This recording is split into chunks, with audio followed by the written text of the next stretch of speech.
अकेलेपन का साया। एक बुढ़िया थी जिसका नाम सुमति था।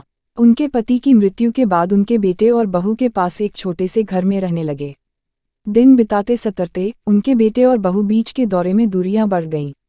वे अपने रोजमर्रा के जिम्मेदारियों में बिजी लगे रहे और समय नहीं दे सके। सुमति बुढ़िया की नींद उड़ गई। उसके पास कुछ समय के लिए उसके छोटे से घर के लिए कोई संबंध नहीं था।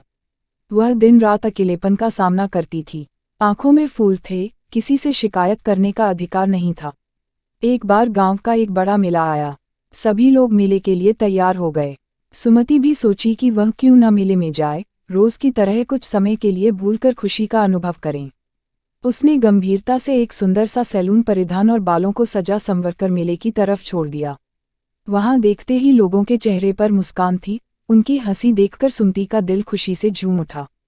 वह धीरे धीरे मेले की भीड़ में घूमती रही, लेकिन समय के साथ उसका चेहरा पर मुस्कान खो गई।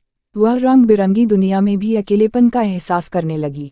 सभी लोगों की आसपास की खुशी का माहौल भी देखकर उनके दिल में एक खालीपन था। साय हो गया और मॉल का समय भी खत्म हो गया। लोग सुमति के घर की तरफ जा रहे थे। उसने अपने घर की दिशा में विकास का फैसला किया।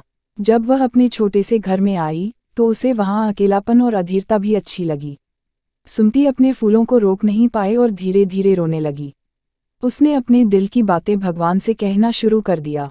उसे एहसास हुआ कि खुद उसके साथ हैं और अकेलेपन को दूर करने के लिए वह उसे साथ लेकर चल रहे हैं। जब रात के काले बादल छाए तो उसने एक तारे को देखा और भगवान से किया हुआ वादा कि वह अपने दर्द के बारे में किसी से नहीं कहेगी, बल्कि अपने दोस्त तारे के सामने हर रात उसकी प्रार्थनाएं कहेगी। उस रात के बाद सुमति ने एक नया सफ़र शुरू किया। वह अब अकेलेपन के बारे में ज़्यादा नहीं सोचती थी, बल्कि उसने अपने जीवन को सकारात्मक रूप से जीने का निर्णय लिया। उनके साथ उनकी एक दोस्त ने अभिनय किया था, जिसके सामने उन्होंने अपना सारा दर्द बयां किया था। खुदा की इस छोटी सी मोहब्बत ने सुमति के दिल को धोखा दिया और उसे बताया कि जिंदगी के हर मोड़ पर अकेलापन होता है, लेकिन वह सकारात्मकता से निभाना है।